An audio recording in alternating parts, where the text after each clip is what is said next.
الحمد لله نحمده ونستعينه ونستغفره ونعوذ بالله من شرور أنفسنا ومن سيئات أعمالنا.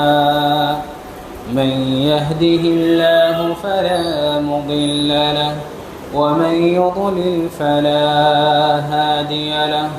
وأشهد أن لا إله إلا الله وحده لا شريك له.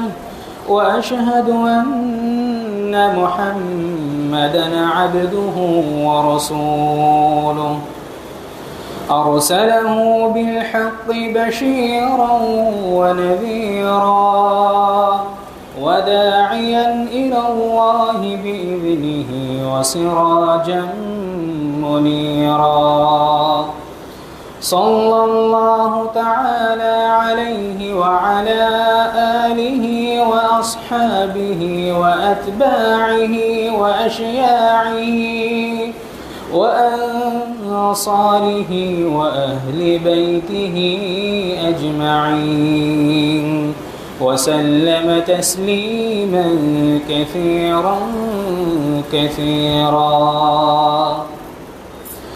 أما بعد فقد قال الله تعالى في القرآن المجيد: فأعوذ بالله السميع العليم من الشيطان الرجيم. بسم الله الرحمن الرحيم. يا أيها الذين آمنوا لا تلهكم أموالكم ولا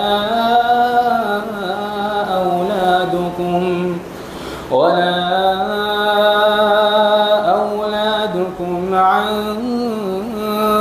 ذكر الله ومن يفعل ذلك فأولئك هم الخاسرون.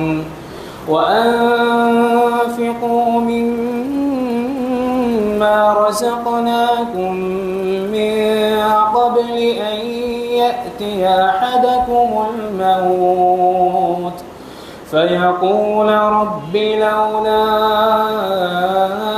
أخرتني إلى أجل قريب فأصدق وأكن من الصالحين إلى آخر السورة. وقال النبي الأمين صلى الله عليه وسلم: عن أبي ذر قال: قال لي رسول الله صلى الله عليه وسلم: اتق الله حيثما كنت وأتبع السيئة الحسنة تمحوها وخالق الناس بخلق حسن. رواه الترمذي।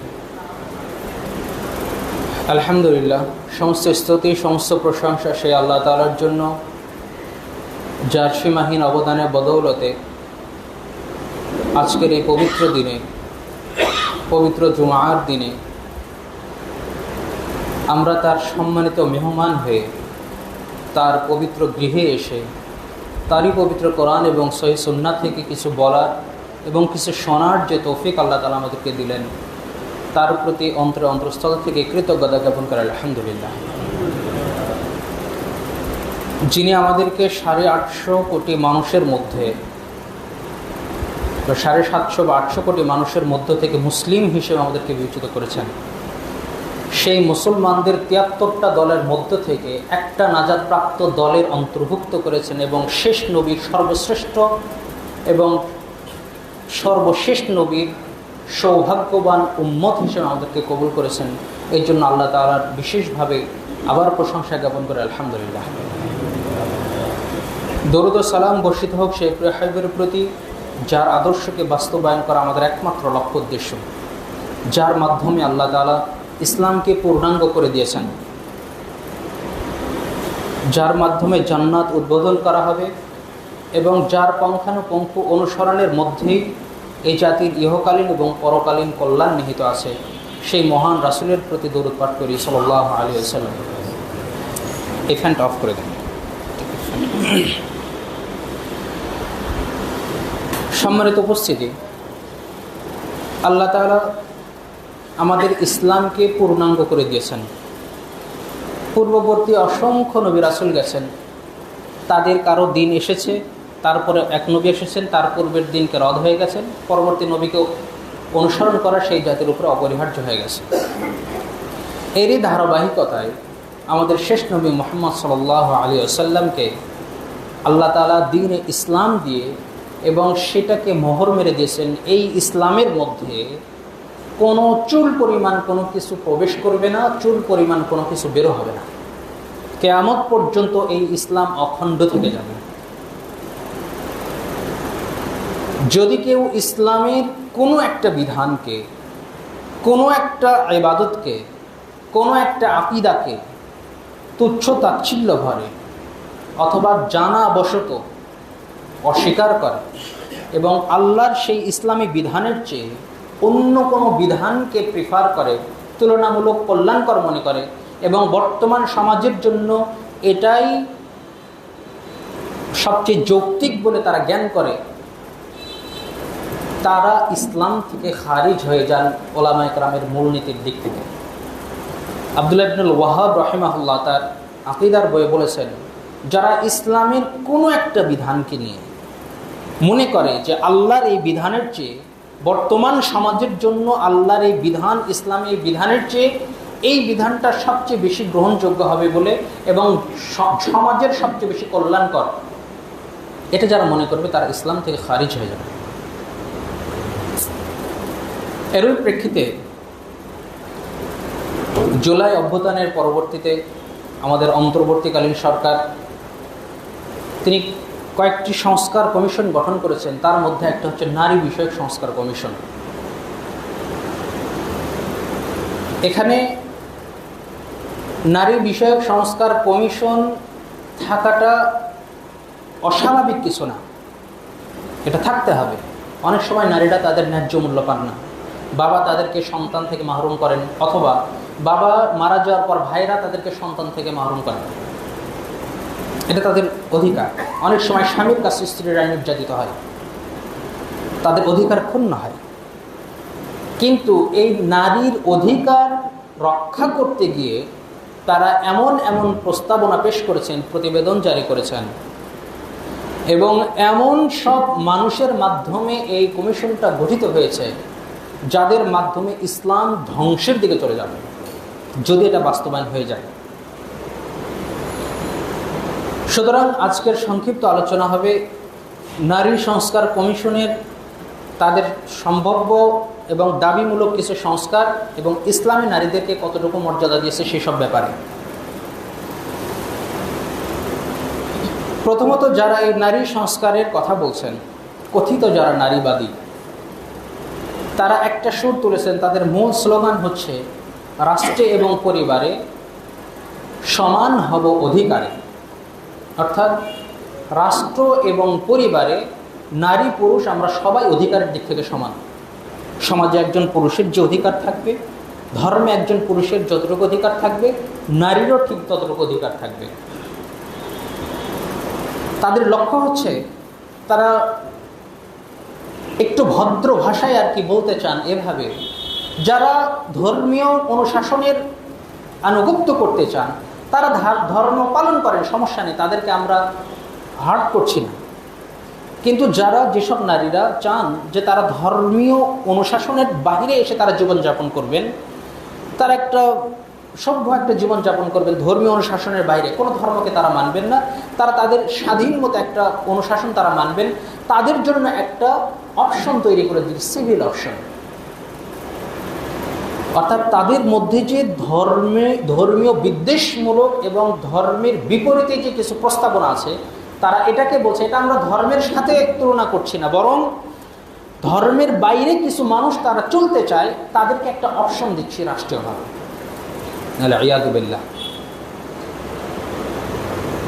অর্থাৎ তারা ঘুরিয়ে পেঁচিয়ে বর্তমান সমাজের জন্য ইসলামকে তারা যথাযথ মনে করছেন না। ইসলাম নারীকে যে অধিকার দিয়েছেন, এই অধিকারকে তারা যথেষ্ট মনে করছেন না,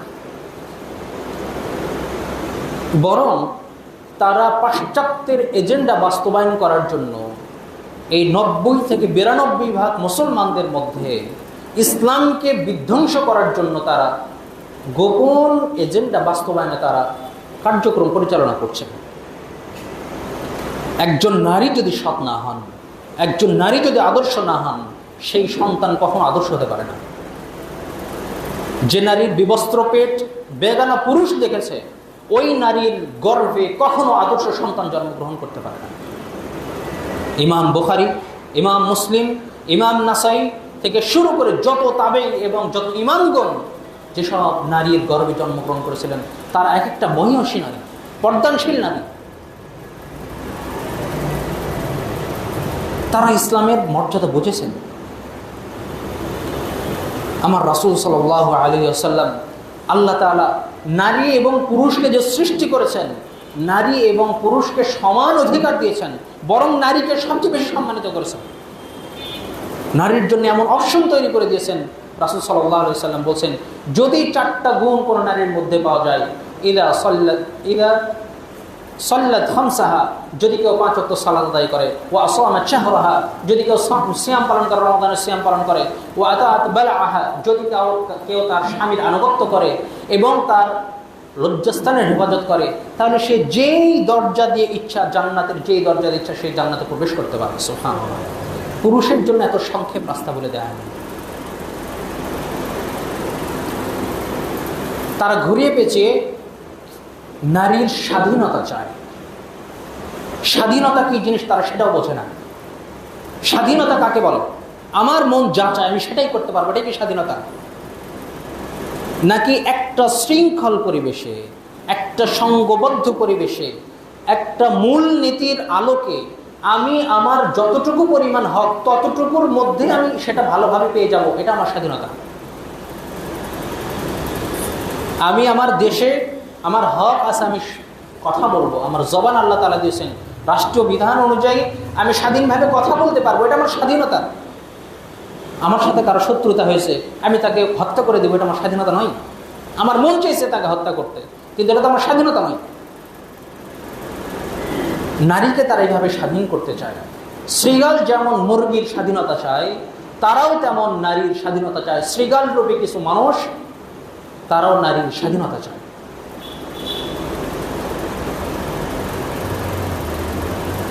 এখানে তাদের কিছু দাবির কথা উল্লেখ না করলেই নয়। প্রথমত তারা বলছে, রাষ্ট্র সংস্কারে, রাষ্ট্রীয় কাজে নারী এবং পুরুষের সমান অধিকার। তাদের রাষ্ট্রীয় সংস্কারে অর্থাৎ রাজনীতিতে অংশগ্রহণ নারী এবং পুরুষের সমান হবে। পার্লামেন্টে তারা আরও 600টা আসন তারা বাড়ানোর প্রস্তাব দিয়েছে, যেখানে নারীরা নেতৃত্ব দেবে। রাষ্ট্র পরিচালনার নেতৃত্ব তাদেরকে তো ইসলাম দেয়নি। তারা যেই পাশ্চাত্যের অনুগামী হয়ে এই কথাটা বলছে, কোন ইউরোপ কান্ট্রির বা কোনো পাশ্চাত্যের কোনো দেশে নারীর কি এই অধিকার তারা দিয়েছে?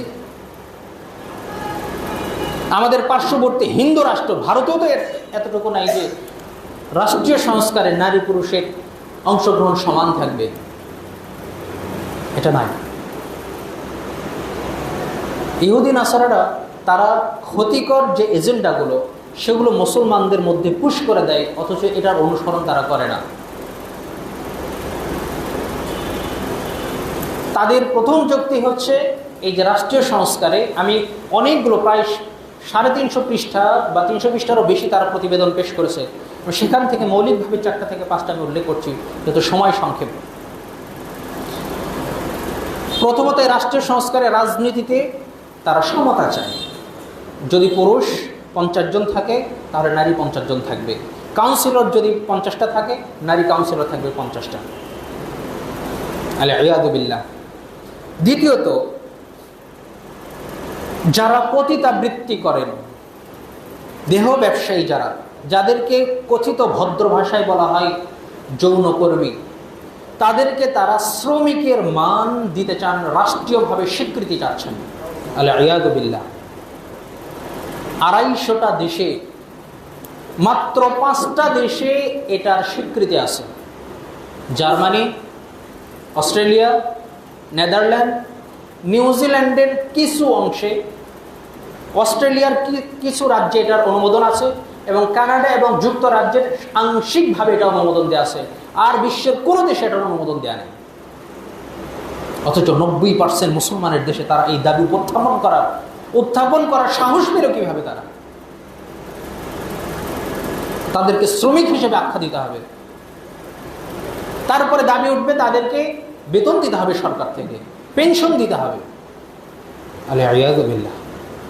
অথচ আমাদের এই বাংলাদেশে প্রায় 25 লক্ষ ড্রাগ অ্যাডিক্টেড মানুষ আছে, যাদের পুনর্বাসন কেন্দ্র হচ্ছে বিভিন্ন জায়গাতে, আর পতিতাদের সংখ্যা প্রায় 1 লক্ষ মাত্র। এই 1 লক্ষ নারীর জন্য তারা শ্রমিকের স্বীকৃতি চাচ্ছেন। এটা যদি বাস্তবায়ন হয়ে যায় তাহলে তারা এখানে অনেকগুলো নারীকে বাধ্য করে তারা এই এজেন্ডায় এখানে যোগদান করাবেন। এখন পর্যন্ত 1 লক্ষ নারীর মধ্যে 0% নারী বা মহিলা তারা নিজ ইচ্ছাতে কখনো এই পেশায় জড়াননি, হয়তো বা অভাবে অথবা অন্য কোনো পেশারে। খুবই কম সংখ্যক, হাতে গোনা কয়েকজন তারা স্বেচ্ছায় এই পেশাতে তৃপ্তি থেকে তারা এটা করছে।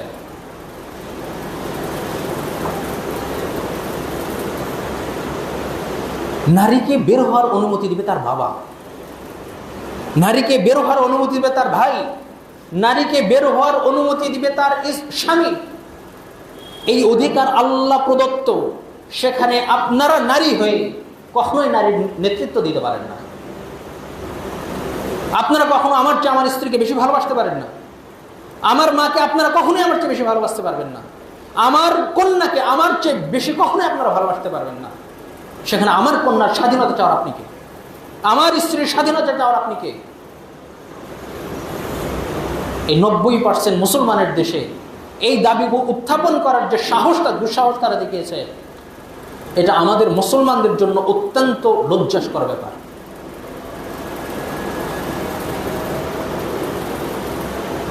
তারা নাস্তিকদের সুযোগ করে দিচ্ছে, অমুসলিমদের সুযোগ করে দিচ্ছে। একসময় এই মুসলিম দেশ, 90% মুসলিম দেশ যে গাজা কখনো হবে না, এটা কি কখনো কল্পনা করা যায় না? তারা এই জিনা ব্যভিচারের জন্য তারা রাষ্ট্রীয় স্বীকৃতি চায়। 3 নাম্বার, স্বামী যে স্ত্রীকে তালাক দিবে, তালাক দেওয়ার সময় তাদের যুক্তি হচ্ছে নারী এত কষ্ট করে সংসারটাকে গড়েছে, যখন স্বামী একটা তালাক দিল আর তালাক বিচ্ছেদ হয়ে গেল, এত বছরের সংসার এত সহজে বিচ্ছেদ হয়ে গেল, 5-10 লাখ টাকা হয়তো একটু দেনমোহর দিয়ে 10-12 বছর সংসার করার পরে তারা বিচ্ছেদ করে দিচ্ছে মাত্র একটা কথাতে, একটা কাগজের সই। এটা তো অসম্ভব। কি করতে হবে? স্বামীর সম্পদকে 50-50 করে ভাগ করে তারপর ডিভোর্স দিতে হবে। অর্থাৎ আমি হয়তো বা আমার স্ত্রীর মধ্যে কোনো ত্রুটি পেয়েছি, ইসলাম আমাকে অনুমোদন দিয়েছে, যদিও এই অনুমোদনটা খুবই নিকৃষ্টতম অনুমোদন। তারপরে যদি প্রয়োজন হয় স্ত্রী স্বামীর কাছ থেকে খোলা করে নিতে পারে, অথবা স্বামী স্ত্রীকে তালাক দিতে পারে। এই জন্য কি করতে হবে? আমাকে আমার সম্পদের 50% আমার স্ত্রীকে দিয়ে তারপর তালাক দিতে হবে। এটা তাদের দাবি। অথচ ইসলামে আল্লাহ তাআলা নারীদেরকে তালাক দেওয়ার ব্যাপারে বলছেন, তোমরা তাদের সাথে উত্তম আচরণের সাথে তাদেরকে তালাক দাও, তাদেরকে তাদের বাড়ি পর্যন্ত পৌঁছে দিতে হবে। যদি দেখা যায় তাকে তালাক দেওয়ার পরে তার ভরণ পোষণ বা খাবার দাবারের কোনো সমস্যা, অতটুকু পর্যন্ত তাকে সাহায্য করে দিয়ে তাকে সুন্দরভাবে উত্তম রূপে তাকে বিদায় দিতে হবে। এটা ইসলামের অনুশাসন। আপনাদের দাবির চেয়ে ইসলাম ঢের গুণ বেশি উত্তম, ঢের গুণ বেশি কল্যাণকর। 4 নম্বর হচ্ছে, তারা বলছেন যে সম্পদ বন্টন বা উত্তরাধিকারে নারী পুরুষ সমান হবে। নারী যে পরিমাণ বাবার সম্পদ পাবে, একজন ছেলে যে পরিমাণ বাবার সম্পদ পায়, নারী ঠিক সেই পরিমাণের সম্পদ পাবে। লিযযাকারি মিসলু হাজ্জিল উনসায়াইন, একজন পুরুষ পাবে দুইজন নারীর সমান সম্পদ, এটাকে তাদের ভালো লাগে।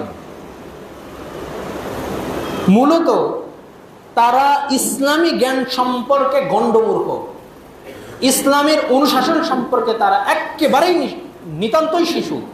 তারা ইসলামের একটা পৃষ্ঠা পড়েছে, ওই পৃষ্ঠা থেকে তাদের দাবি উত্থাপন করেছে, ওই পৃষ্ঠার পরে যে ইসলামের সমাধান চলে আসছে এটা তারা ঘুরেও দেখেনি। নারী পুরুষের সম্পদ কিভাবে সমান হতে পারে? নারীরা স্বামীর সম্পদের অধিকারী হতে পারে, নারীরা সন্তানের সম্পদের অধিকারী হতে পারে, নারীরা তার বাবার সম্পদেরও অধিকারী হতে পারে, নারীরা মা হিসেবেও সন্তানের অধিকারী হতে পারে, কন্যা হিসেবে সন্তানের অধিকারী হতে পারে, বোন হিসেবে হতে পারে, দাদি হিসেবেও হতে পারে। শুধু সেটা নয়, নারীদের অংশে কম দেওয়ার কারণ কি? ধরে নেন আপনার ইনকাম মাসে 100 টাকা, আমার ইনকাম মাসে 200 টাকা, আপনার চেয়ে আমার ডবল। আপনার কোনো খরচ নাই, অথবা খুব জোর হলে 20 টাকা খরচ করলেন আপনি, আপনার কাছে রয়ে গেল 80 টাকা। আমি 200 টাকা ইনকাম করি, আমার খরচই চলে গেল 180 টাকা, 190 টাকা। আমার কাছে যদি থাকে 10 টাকা 40 টাকা, আপনার কাছে আছে 80 টাকা। ইনকাম কার বেশি? আপনার বেশি। নারীকে সম্পদ 1% দেওয়া হয়েছে, কিন্তু ওই নারীকে প্রতিপালনের দায়িত্ব, সন্তানকে প্রতিপালনের দায়িত্ব, স্ত্রীকে প্রতিপালনের দায়িত্ব, বাবা মাকে প্রতিপালনের দায়িত্ব একমাত্র পুরুষের। অর্থাৎ যদি বাবা মারা যাওয়ার পর, যদি বাবা জীবিত থাকে, তাহলে নারী তার কন্যা সন্তান এবং ছেলে সন্তান উভয়কে তার সমানভাবে দেখতে হবে, উভয়ের পিছনে সমান খরচ করতে হবে। কারো পক্ষে পার্সিয়ালিটি করা যাবে না, এটা ইসলামের বিধান নয়। যখন পিতা মারা যাবেন,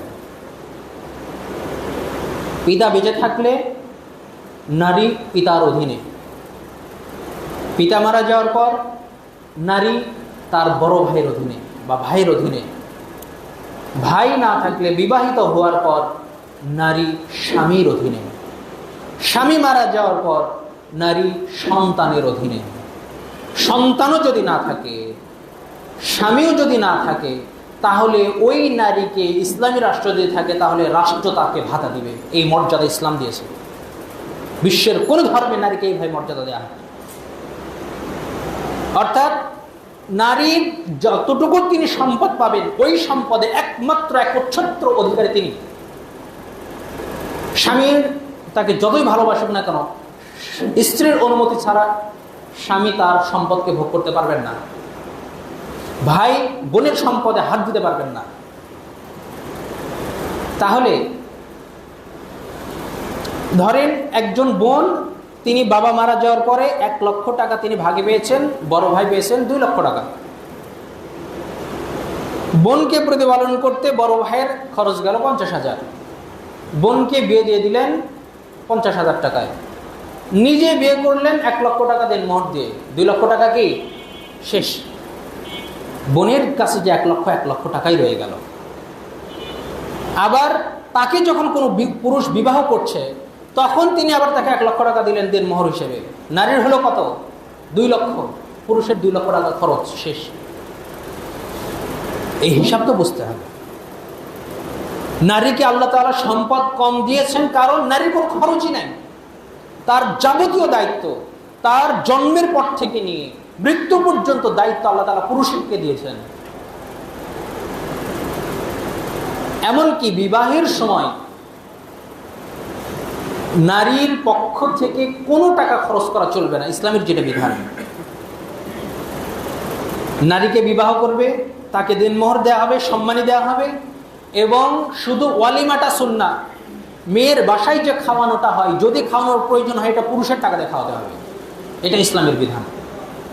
নারীর বাবার, মেয়ের বাবার কোনো খরচ চলবে না। মেয়েকে ভরণ পোষণ দিবে, মেয়েকে নতুন ড্রেস কিনে দিবে, তাকে ওই বাড়ি থেকে উঠিয়ে নিয়ে আসবে, এখানে অলিমা হবে, এটা সুন্নাহ। মেয়ের বাড়িতে যদি একান্ত কাউকে খাওয়ানোর প্রয়োজন হয়, এটা স্বামীর পক্ষ থেকে টাকা দিয়ে খাওয়াতে হবে। এটা ইসলামের শরিয়া বিধান। তবে নারীর বাবা যদি ইচ্ছা করে খাওয়াতে চান, এটা নাজায়েজ নয়। আমরা বোঝাতে চাচ্ছি যে ইসলামের সৌন্দর্যটা কোথায়, নারীকে ইসলাম কতটুকু মর্যাদা দিয়েছেন। সুতরাং এই সম্পদ বন্টনে নারীদেরকে সমতা দেওয়ার কথা তারা বলছেন। আমরা যদি বলি এক নারীকে বিবাহ করতে হলে কমপক্ষে 5-6 লাখ টাকা, ঢাকাতে তো আরও বেশি টাকা দেন, মোহর দিতে হয়, তারা কি কখনো পুরুষকে উল্টা দেন, মোহর দেন? এ কথা তো তারা বলেন না। পুরুষ না 20 লাখ দেখ, নারী 10 লাখ দেখ তার স্বামীকে, এটা তারা দিবেন না। তার সমতাটা অন্য জায়গায় চাচ্ছেন আদতে। সুতরাং এই যে তাদের এই ভ্রান্ত দাবিগুলো, এগুলো ইসলামের সাথে সরাসরি সাংঘর্ষিক এবং ইললজিক্যাল, কোনো যৌক্তিকতাও নেই। তারা আদতে, তারা যে নিজেরা নারী, নিজেদের মর্যাদাও তারা নিজেরা বোঝেন না। একজন নারী যদি নিজের মর্যাদা বুঝত, তিনি কখনোই আরেকটা নারীকে পতিতাবৃত্তির দিকে আহ্বান করতে পারেন না। তারা কৌশলে নারীদেরকে বিবস্ত্র করে তাদেরকে পতিতাবৃত্তির দিকে আহ্বান করছেন, তারা ইসলাম বিদ্বেষী করছে, নারীদের অন্তরে ইসলামের বিপক্ষে একটা জাগরণ তৈরি করতে চাচ্ছেন তারা। সুতরাং যারা পরিবারের বাবা আছেন, যারা স্বামী আছেন, যারা বড় ভাই আছেন, নিজের পরিবারের অধীনস্থ নারীদেরকে ইসলামী শিক্ষায় শিক্ষিত করতে হবে। তাদেরকে নারীর মর্যাদা বোঝাতে হবে, ইসলাম তাদেরকে কতটুকু মর্যাদা দিয়েছে।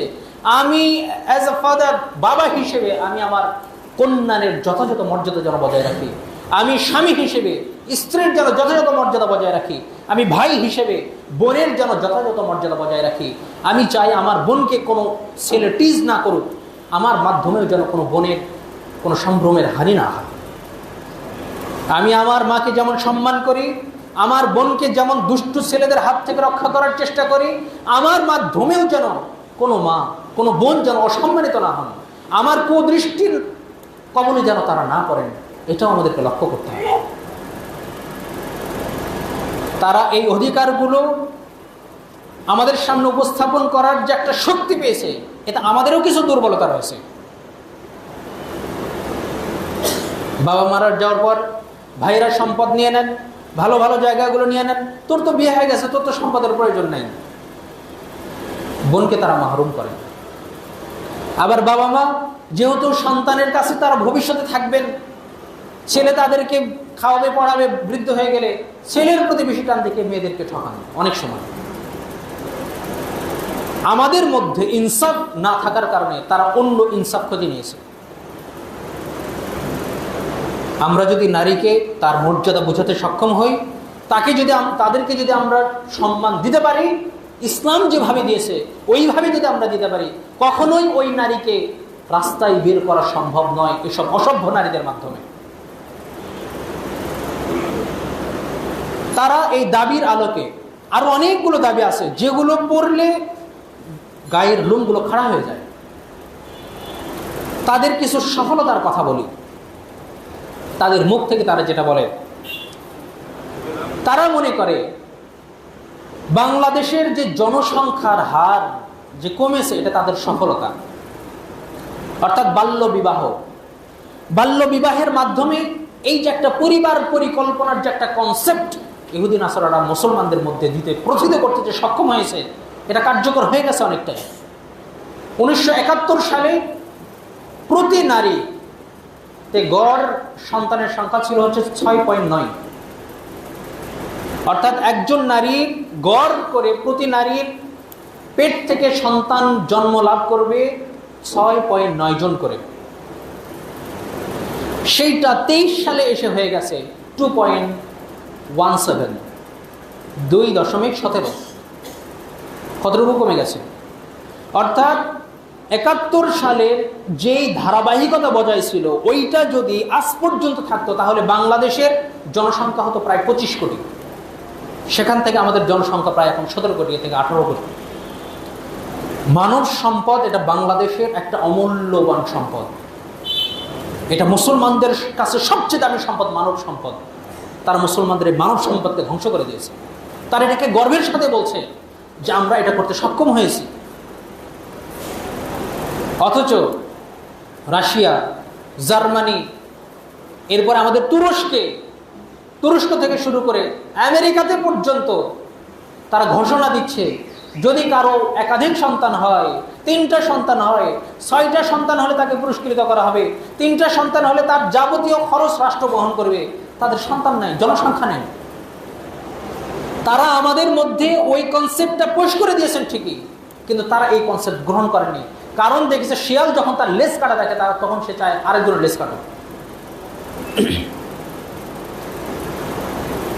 প্রযুক্তিতে, আর্থিক উন্নয়নে ইউরোপ কান্ট্রি এবং পাশ্চাত্য আমাদের চেয়ে 200 বছর এগিয়ে থাকলেও পারিবারিক বন্ধনে আমরা তাদের চেয়ে 400 বছর আগে আছি। তারা এটাকে নষ্ট করতে চায় কথিত পরিবার পরিকল্পনার মাধ্যমে। 1টি হলে ভালো হয়, 2টি হলে আর নয়। এই যে সন্তান প্রজনন ক্ষমতাটা নারীদের মধ্যে তারা কমিয়ে দিচ্ছে। আগে নর্মাল ডেলিভারি হতো, এখন জোর করে তাদেরকে সিজার করানো হচ্ছে। সন্তান পেটে আসার সাথে সাথে তাদেরকে এমন মেডিসিন দেওয়া হয় যাতে সন্তান তার ধারণ ক্ষমতার চেয়ে বড় হয়ে যায়, তখন তিনি যেন নর্মাল ডেলিভারিতে ভয় পান। ডাক্তাররাই ভয় দেখাই দেয়। ডাক্তারদের কিছু পুঁজিবাদী ব্যবসা, গণতন্ত্রের আরেকটা সহোদর ভাই যে পুঁজিবাদ, এটা তার প্রমাণ। অর্থাৎ তারা যখন সন্তানকে বড় হওয়ার ট্রিটমেন্ট দিবে, সন্তান যখন বড় হবে নর্মাল ডেলিভারি হবে না, সিজার করতে হবে, এটা ডাক্তারদের পকেট ভারী হবে। তারা চিন্তা করে 1 বছর পরে আমি এই টাকাটা ইনকাম করব, এখন যদি আমি সন্তানকে ডেলিভারি করানোর চেষ্টা করি, নর্মালভাবে না করে যদি সিজার করার চেষ্টা করি। সুতরাং তারা মুসলমানদের জনসংখ্যা কমাতে চায়, এই জন্য পরিবার পরিকল্পনা তারা করেছে। এবং তারা মনে করে বাল্য বিবাহের মাধ্যমে তারা প্রসূতি মৃত্যুর হার তারা কমিয়ে নিয়ে এসেছে। 1971 সালের বাংলাদেশের চিকিৎসা আর 25 সালের চিকিৎসা কি এক? তখন তো মানুষ সাধারণ কলেরা হলেই মারা যেত, একটু ডেঙ্গু হলেই মারা যেত, যক্ষ্মা হলে মারা যেত। আগে আমরা ছোটবেলাতেই শুনেছি যক্ষ্মা হলে রক্ষা নেই। এই যে 71 সালে জনসংখ্যার আমাদের কোনটা বললাম, তাদের বাল্য বিবাহের মাধ্যমে তারা আমাদের মানে মৃত্যুর হার তারা কমিয়ে দিয়েছে। অর্থাৎ 71 সালে 1 লাখে মারা যেত প্রায় 600 জন নারী প্রসবের সময়, ডেলিভারির সময় 600 জন মারা যেত। 2000 সনে এসে তারা বলেছে, এটা 2000 সনে এসে 441 জন মারা যেত প্রতি লাখে। নারী গর্ভ ধারণের পর তিনি যে প্রসব করবেন, অর্থাৎ ডেলিভারির সময় লাখে 400 জন মারা যেত, 441 জন মারা যেত 2000 সালে, এবং সেটা 2023 সালে এসে হয়ে গেছে 136 জন। এটা তাদের সফলতা। আলিয়াদুবিল্লাহ। কিভাবে এটা তাদের সফলতা? এই এতটুকু মহিলার মধ্যে, নারীর মধ্যে কয়জন আছে যে তারা বাল্য বিবাহের কারণে তারা মারা গেছে? কয়টা আছে? তারা স্বাভাবিক একটা জরিপ দিয়ে মানুষকে ধোঁকা দিচ্ছে যে তাদের এই পরিকল্পনার মাধ্যমে মৃত্যুর হার তারা কমিয়ে নিয়ে এসেছে। এবং তারা বলছে এই বাল্য বিবাহ এবং স্বাস্থ্য সচেতনতার মাধ্যমে, তাদের এই দাবিগুলোর মাধ্যমে এবং কার্যক্রমের মাধ্যমে তারা আমাদের জন্মের হারও বাড়িয়ে দিয়েছে। 1975 সালে যেখানে পুরুষের জন্মের হার ছিল 51 বছর এবং নারীর তাদের মৃত্যুর হার ছিল 49 বছর। অর্থাৎ স্বাভাবিকভাবে মানুষ 51 বছর পর্যন্ত বাঁচবে পুরুষেরা এবং নারীরা বাঁচবে 49 বছর। এইটা তারা 23 সালে এসে বানিয়ে দিয়েছে। পুরুষদের গড় আয়ু হচ্ছে 70.8 এবং নারীদের গড় আয়ু হচ্ছে 73.8। এটা তাদের পরিকল্পনার কারণে। জীবন বরণ কার হাতে? এবং 1975 যে সালের তারা বিবরণ দিয়েছে, ওই সালে বাংলাদেশের কি অবস্থা ছিল? ওই সালে যারা ইতিহাস জানেন এবং যারা ওই বছরটাকে দেখেছেন তারা জানেন যে ওই সালে বাংলাদেশের কি অবস্থা ছিল। 1975 সালে তারা ওই সালের জরিপ নিয়ে এসে এই দিকে নিয়ে এসে আমাদেরকে বলছেন তারা বাংলাদেশে গড় আয়ু তারা বাড়িয়ে দিয়েছেন। এটা তাদের কথিত সফলতা, যদিও এগুলো তাদের সফলতা নয়। এইবার আসে ইসলাম নারীকে কিভাবে মর্যাদা দিয়েছে। ইসলাম নারীকে সমান অধিকার দিয়েছে পুরুষের সাথে। আল্লাহ তাআলা কোরআনের সূরা নাহলের 97 আয়াতে বলছেন, মান আমিলা সালিহান মিন যাকারিন আও উনসা ওয়া হুয়া মুমিন, যেই সৎকর্ম করবে, সে নারী হোক পুরুষ হোক, সে যদি ইমানদার হয়, সৎকর্ম যদি করে, ফালানুহইয়ান্নাহু হায়াতান তাইয়্যিবা, আমি তখন তাকে একটা পবিত্র জীবন দান করব। সুবহানাল্লাহ। সে নারী হোক পুরুষ হোক, যেই ঈমান আনবে, সৎকর্ম করবে, আমি তাকে পবিত্র জীবন দান করব। আল্লাহ তাআলা কোরআনের বিভিন্ন জায়গায় বলে দিয়েছেন, নারী পুরুষের ব্যাপারে আমাদের মধ্যে যে কোনো পার্থক্য না, একে অপরের পরিপূরক। নারী এবং পুরুষ পরস্পরের আউলিয়া বা'দুহুম মিন বা'দ, তারা পরস্পরের বন্ধু, তারা পরস্পরের পরিপূরক। হুন্না লিবাসুল লাকুম ওয়া আনতুম লিবাসুল লাহুন্না, নারীরা তোমাদের পোশাক, তোমরাও নারীদের জন্য পোশাক। এবং আল্লাহ তাআলা আবার বলেছেন, তোমাদের উপরে নারীদের অধিকার আছে এবং নারীদের উপরেও তোমাদের অধিকার আছে। আল্লাহ তাআলা সমান অধিকার দিয়ে দিয়েছেন। যেখানে যতটুকু যাকে বেশি দেওয়ার, যেখানে যতটুকু তাকে কম দেওয়ার, আল্লাহ তাআলা সেটাই করেছেন। আল্লাহু আলিমুন খাবীর, আল্লাহ সর্বজ্ঞ, আল্লাহ সবচেয়ে বেশি অভিজ্ঞ, আল্লাহ সবচেয়ে বেশি জানেন। আল্লাহ আমাদের অন্তরের কথাও সবচেয়ে বেশি জানেন।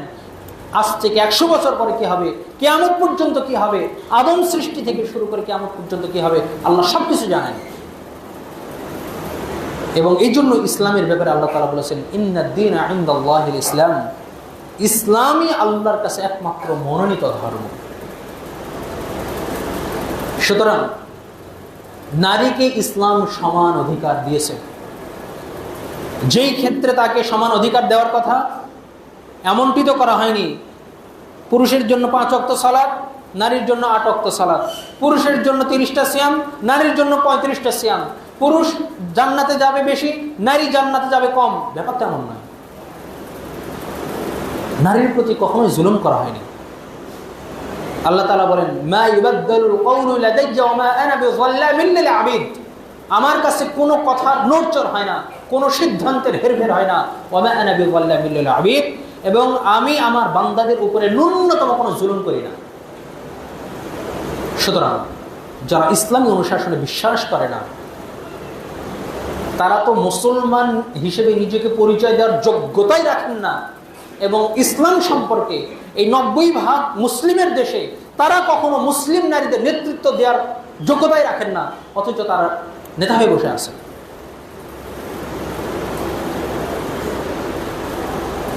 নারীকে শিক্ষার ব্যাপারেও ইসলাম তাদেরকে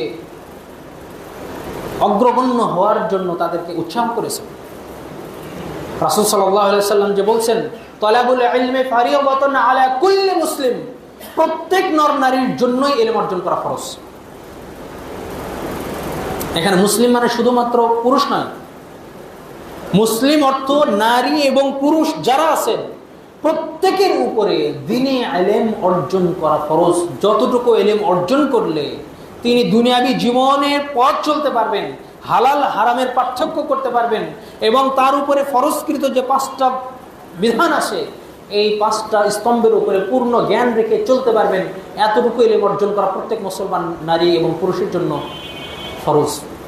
শুধু তাই নয়, আম্মা জান আয়েশা রাদিয়াল্লাহু আনহা, হযরত আবু হুরায়রা রাদিয়াল্লাহু আনহু পুরুষের মধ্যে সবচেয়ে বেশি হাদিস বর্ণনা করেছেন, 5000-এর অধিক হাদিস বর্ণনা করেছেন।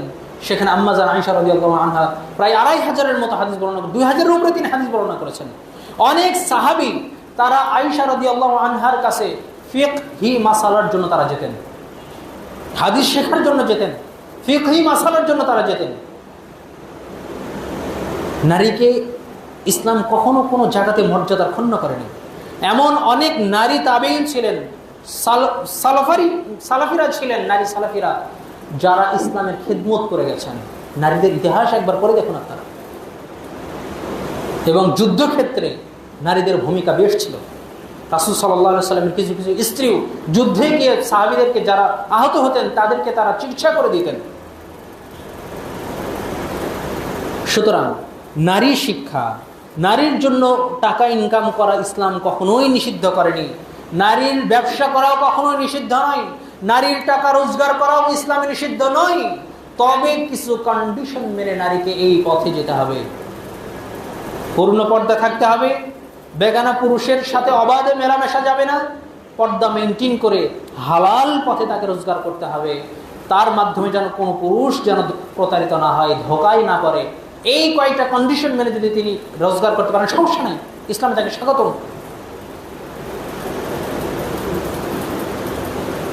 দ্বিতীয়ত, পারিবারিক মর্যাদা। ইসলাম নারীকে, একজন মাকে যে মর্যাদা দিয়েছে, বাবার মর্যাদার কথা বলা হয়েছে একবার, মায়ের মর্যাদার কথা বলা হয়েছে কয়বার? 3 বার। এক সাহাবী এসে বলছেন, ইয়া রাসূলুল্লাহ, আমি জিহাদে যাব। তোমার বাড়িতে কে আছে? ইয়া রাসূলুল্লাহ, আমার বাড়িতে একজন অসুস্থ মা আছেন। তোমার জিহাদে যেতে হবে না, তুমি অসুস্থ মায়ের গিয়ে খেদমত করো। এমন অসংখ্য নজির আছে। সুবহানাল্লাহি ওয়া বিহামদিহি ওয়া সুবহানাল্লাহিল আযীম। মায়েদের ব্যাপারে আল্লাহ তাআলা কোরআনেও বর্ণনা করেছেন, ওয়াসাইনাল ইনসানা বিওয়ালিদাইহি ইহসানান হামালাতুহু উম্মুহু কুরহা ওয়া ওয়াদাআতুহু কুরহা। আল্লাহ তাআলা বলছেন, আর আমরা মানুষদেরকে ওসিয়ত করেছি যে তারা যেন তাদের পিতামাতার সাথে সদাচরণ করে। তার মা তাকে কষ্ট করে গর্ভে ধারণ করেছে, সেই মাকে যেন তার কষ্ট না দেয়। এবং বৃদ্ধ বয়সে তারা বাবা মার আচরণে যেন ও শব্দটাও না বলে, এতটুকু যেন বিরক্তি প্রকাশ না করে। হাদিসেও রাসূল সাল্লাল্লাহু আলাইহি সাল্লাম বলেছেন, রিদার রাব্বি ফি রিদাল ওয়ালিদাইন ওয়া সাখাতুর রাব্বি ফি সাখাতিল ওয়ালিদাইন। পিতামাতা যদি কোনো সন্তানের উপরে সন্তুষ্ট থাকে, আল্লাহ তার উপরে সন্তুষ্ট। পিতামাতা যদি কার উপরে অসন্তুষ্ট থাকে, আল্লাহ তার উপরে অসন্তুষ্ট। স্ত্রীর যদি স্বামীর প্রতি ভালো সাক্ষী না থাকে, তাহলে সেই স্বামী ক্ষতিগ্রস্ত হবে না আখিরাতে। এই পাওয়ারও স্ত্রীকে ইসলাম দিয়েছে। মায়ের একটি ভূমিকা বলে আমি শেষ করে দিচ্ছি, যেহেতু সময় শেষ। ওয়াঈদ আল কারনি রাহিমাহুল্লাহ, তার ব্যাপারে রাসূল সাল্লাল্লাহু আলাইহি সাল্লামের জীবদ্দশাতেই রাসূল সাল্লাল্লাহু আলাইহি সাল্লাম সাহাবীদেরকে বললেন, ওমর রাদিয়াল্লাহু আনহুকে বললেন, আলী রাদিয়াল্লাহু আনহুকে বললেন, শোনো, তোমরা যদি ওয়াঈদ আল কারনি, ইয়েমেনের, সিরিয়ার ওয়াঈদ আল কারনি নামের যদি তোমরা কাউকে পেয়ে যাও, তোমরা তার কাছে ক্ষমা চেও। চিন্তা করেন, যেখানে ওমর রাদিয়াল্লাহু আনহুর প্রাসাদ দেখে এসেছেন রাসূল সাল্লাল্লাহু আলাইহি সাল্লাম জান্নাতে, সেই ওমর রাদিয়াল্লাহু আনহুকে বলছেন তুমি জান্নাতি। এই ওমর রাদিয়াল্লাহু আনহুকে, এই আলী রাদিয়াল্লাহু আনহুকে বলছেন, তোমরা যদি কখনো এই ব্যক্তিকে পাও, আমার মৃত্যুর পরে যদি কখনো তাকে পাও, তোমরা তার কাছে ক্ষমা চেও। তারা যেন আল্লাহর কাছে তোমাদের জন্য ক্ষমা চায়, তার কাছে তোমরা দোয়া চেও। কারণ সেই ব্যক্তি এমন ব্যক্তি যার প্রত্যেকটা দোয়াই কবুল করা হয়। সুবহানাল্লাহ, কি ছিল এই ব্যক্তির বৈশিষ্ট্য? রাসূল সাল্লাল্লাহু আলাইহি সাল্লাম মারা গেলেন, আবু বকর রাদিয়াল্লাহু আনহুর খেলাফত কাল শেষ হয়ে গেল, তিনিও মারা গেলেন। ওমর রাদিয়াল্লাহু আনহুর খেলাফত কাল আসে, তিনি প্রত্যেক বছর হজের ময়দানে গিয়ে খোঁজ করতেন, ওয়াঈদ আল কারনি, কর্ণ বংশের সিরিয়ার কোনো মানুষ এসেছে কি। হুট করে একটা বছরে ওমর রাদিয়াল্লাহু আনহু গিয়ে আরাফার ময়দানে গিয়ে বলছেন, তোমাদের মধ্যে ওয়াঈদ আল কারনি নামের কোনো ব্যক্তি আছে? তখন একজন ব্যক্তি বললেন, হে আমিরুল মুমিনিন, আমি ওয়াঈদ আল কারনির চাচা, সে আছে, সে তার বাড়িতে আছে। তখন ঠিক আছে, পরবর্তী বছরে তুমি তাকে হজে নিয়ে আসবে, তাকে এখানে আসতে বলবে। এই চাচা গিয়ে ওয়াঈদ আল কারনি রাহিমাহুল্লাহকে বলেন। তাকে রাহিমাহুল্লাহ এই কারণে বলা হচ্ছে, তিনি রাসূল সাল্লাল্লাহু আলাইহি ওয়াসাল্লামের জীবদ্দশাতে ইসলাম গ্রহণ করেছেন ঠিক, কিন্তু রাসূলকে তিনি সাক্ষাৎ পাননি, শুধু তার মায়ের কারণে। তার মা ছিল অন্ধ। তিনি রাসূলের সাথে তার তীব্র বাসনা ছিল যে তিনি মুহাম্মদ সাল্লাল্লাহু আলাইহি ওয়াসাল্লামের সাথে সাক্ষাৎ করবেন, কিন্তু মা অন্ধ থাকায় মাকে একা রেখে তিনি রাসূলের সাথে সাক্ষাৎ করতে যাননি। সাহাবী হওয়ার মতো এত মহান সুযোগ, সৌভাগ্য তিনি মিস করেছেন শুধু অসুস্থ মায়ের কারণে। মা বলল, বাবা তুমি যাও, মুহাম্মাদের সাথে তুমি দেখা করো। ওয়াইদ আল কারনি বলেন, মা আমি তো আপনাকে একা রেখে কখনোই যেতে পারবো না, আপনি তো অন্ধ, একা পথ চলতে পারেন না, আমি আপনাকে ছেড়ে আমার প্রিয় রাসূল তিনি যত প্রিয়ই হন না কেন, আমার প্রিয় রাসূল আমি তাকে ভালোবাসি সবচেয়ে বেশি, কিন্তু আপনাকে একাকী রেখে আমি তার কাছে তো যেতে পারছি না। পরবর্তী বছর যখন ওয়াইদ আল কারনি হজে গেলেন, ওমর রাদিয়াল্লাহু আনহু আসলেন।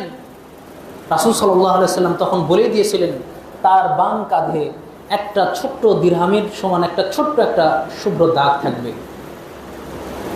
এটা দেখে তুমি তাকে চিনতে পারবে। চিন্তা করেন, তার মায়ের খিদমত করার কারণে রাসূল সাল্লাল্লাহু আলাইহি ওয়াসাল্লাম তাকে না দেখেও যে বর্ণনা দিয়েছেন, এটা কিভাবে সম্ভব?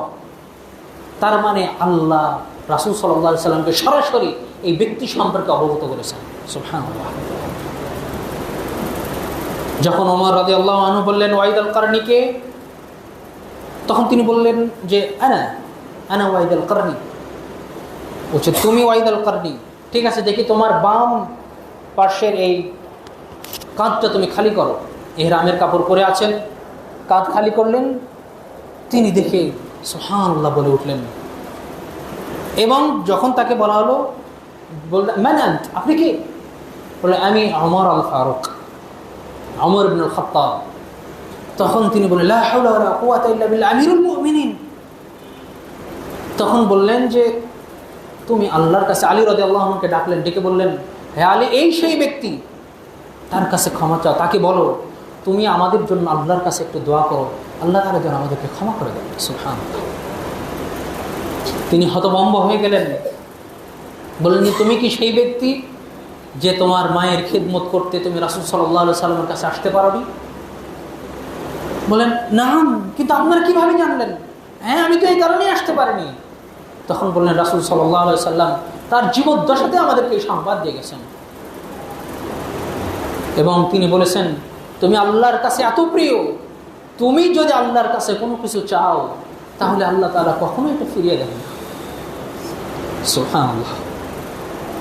ওমর রাদিয়াল্লাহু আনহুর মতো মানুষকে রাসূল সাল্লাল্লাহু আলাইহি সাল্লাম বললেন যে ওই ব্যক্তির কাছে তোমরা আল্লাহর কাছে ক্ষমা চেয়ে তার মাধ্যমে দোয়া করে নিও। তিনি হয়তো বা সাহাবী হওয়ার সৌভাগ্য অর্জন করেননি, শুধু মায়ের খিদমত করে তিনি যে মর্যাদা পেয়েছেন আল্লাহর কাছে সেটা অনেক সাহাবীও পাননি। তাকে ওমর রাদিয়াল্লাহু আনহু বললেন ঠিক আছে, আমি তোমাকে আমার কাছে নিয়ে যাব, তোমাকে আমার ভীষণ প্রয়োজন। তখন তিনি বললেন আমিরুল মুমিনিন, আমি কখনোই আপনার সাথে যেতে পারবো না, আমি কখনোই আপনার সাথে যাব না। আচ্ছা ঠিক আছে, তুমি তোমার জায়গায় যেও, আমি তোমাকে মোটা অঙ্কের কিছু টাকা দিয়ে দিচ্ছি, এটা দিয়ে তুমি তোমার ভরণ পোষণটা করো। তখন তিনি বললেন হে আমিরুল মুমিনিন, আমি ওই টাকাও আপনার কাছ থেকে নিতে পারবো না।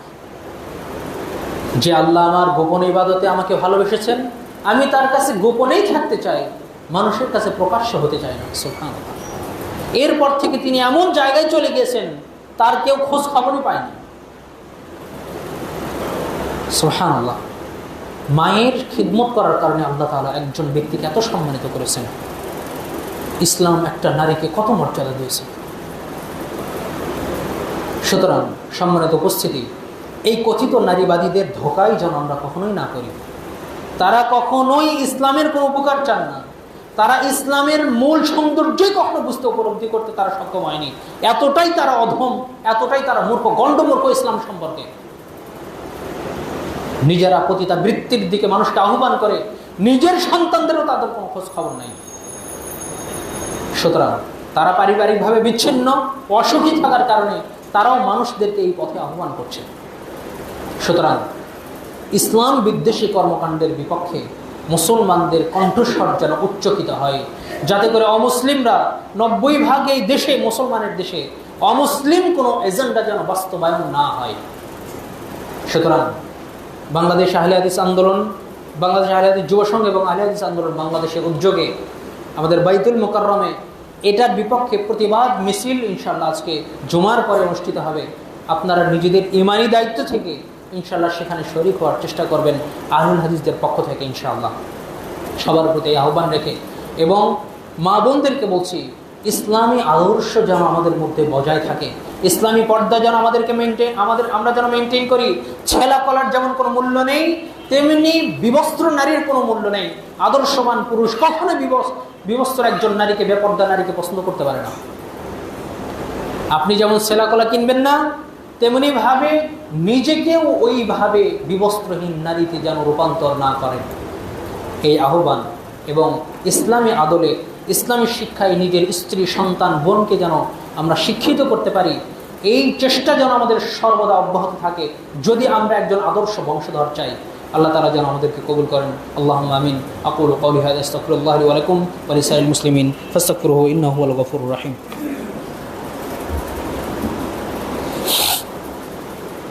الحمد لله نحمده ونستعينه ونستغفره ونعوذ بالله من شرور أنفسنا ومن سيئات أعمالنا. من يهده الله فلا مضل له ومن يضلل فلا هادي له. وأشهد أن لا إله إلا الله وحده لا شريك له وأشهد أن محمدا عبده ورسوله أرسله بالحق بشيرا ونذيرا وداعيا إلى الله بإذنه وسراجا منيرا. اللهم صل على محمد وعلى آل محمد كما صليت على إبراهيم وعلى آل إبراهيم إنك حميد مجيد. اللهم بارك على محمد وعلى آل محمد كما باركت على إبراهيم وعلى آل إبراهيم إنك حميد مجيد. عباد الله رحمكم الله، إن الله يأمر بالعدل والإحسان وإيتاء ذي القربى وينهى عن الفحشاء والمنكر والبغي يعظكم لعلكم تذكرون. فاذكروني أذكركم واشكروا لي ولا تكفرون.